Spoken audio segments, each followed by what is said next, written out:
Hello everyone, I'm Hannah, and if you're new here, I post bullet journal spreads and the occasional vlog. Today I will be showing you my yearly bullet journal spread for 2022. I have purchased the Dingbats A5 journal for the first time, so I'm excited to test that out. It has a designated key page here, so I won't make a separate page for this. The key I use is actually from the creator of the bullet journal, and it's super easy for me to remember. I use a dot for the task, and once the task is complete, I cross it out with the next. Then I use an arrow to migrate any tasks, dash for any notes, and if a task has been cancelled or is no longer relevant, I simply cross it out. And lastly, I use an asterisk for any important or high priority tasks. And here's an example of my 2021 key page that I've used. Moving on, this notebook came with a few index pages, and the first 4 pages are set up as future logs, so we'll go back here once we're done the cover page. My goal for 2022 is to level up all aspects of my life, which inspired this spread. I based it on the end screen of a game once you've won, and now it's time to level up. All the spreads you're going to see in this video are super minimalistic and easy to copy. Trust me, if you don't have much time to spare to set up your journal, this is perfect for you. You can do this in an hour. That's how simple this is. This will be my second year bullet journaling, so the spreads I'm going to show you later are what I found helpful to me this year and want to continue using. I've also added in some new spreads, realizing what I wish I had earlier this year. I was also inspired by a quote I saw on Pinterest that was similar to this. I want to level up mentally, emotionally, financially, physically, and spiritually, and I also added in get ready to grow, because I'm all about self-growth and becoming a better version of myself, which also ties in with the plant doodles I have going on here. These are super easy to draw and color in, and once we're done this, we will be moving on to the left to draw a spacing guide. A spacing guide can be very helpful, especially if you're starting a new notebook, as different notebooks have a different amount of bullets per page. So having a page like the one we're starting right now to refer back to will be very helpful when setting up your spreads.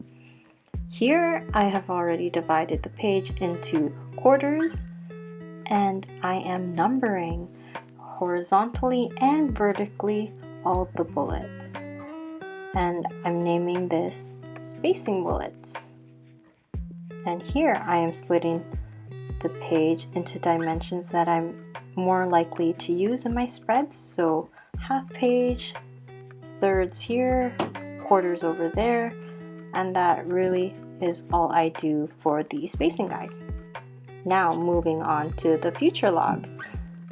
One of the videos I watched last year to set up my bullet journal was from Pickup Limes, so I used the same future log as her.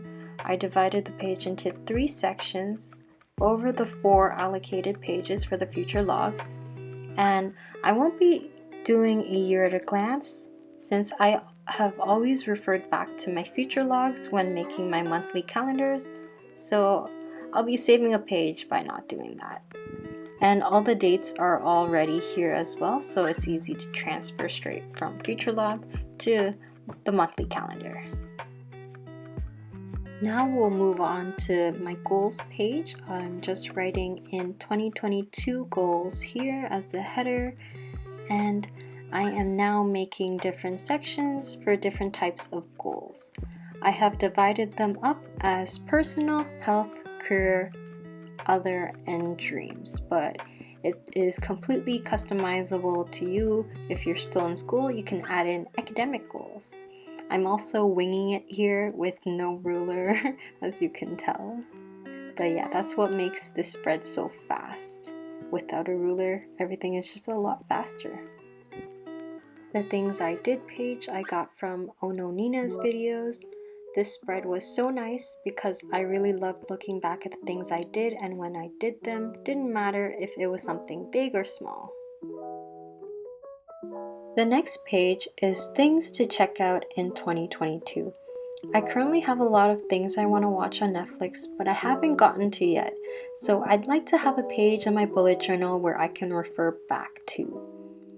I'll be making sections for shows, movies, books, and places as well. I really love the style of the boxes I did here, where the title is part of the box itself.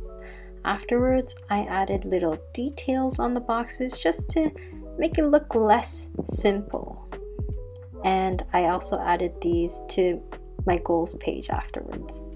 Now here, this is the 2022 favorites page. And here I will be putting in my favorite shows and movies that I watched that certain month. And I actually did something similar to this in my old bullet journal, but I just didn't have one page dedicated to that, so this is really nice. Now we will be moving on to the finances page, which spans over 2 pages with 6 months on each page. I just wanted bigger boxes to be able to include both my earnings and expenses in one spot. And here I'm just freehanding all the boxes, and first column is for the type, second column in means any earnings coming in, and the last column is out, meaning any expenses going out. I'm setting one page aside for quotes that I come across because I just love collecting quotes, and here I'm writing to inspire and encourage you, and little stars. Here is my gratitude page to write what I'm thankful for.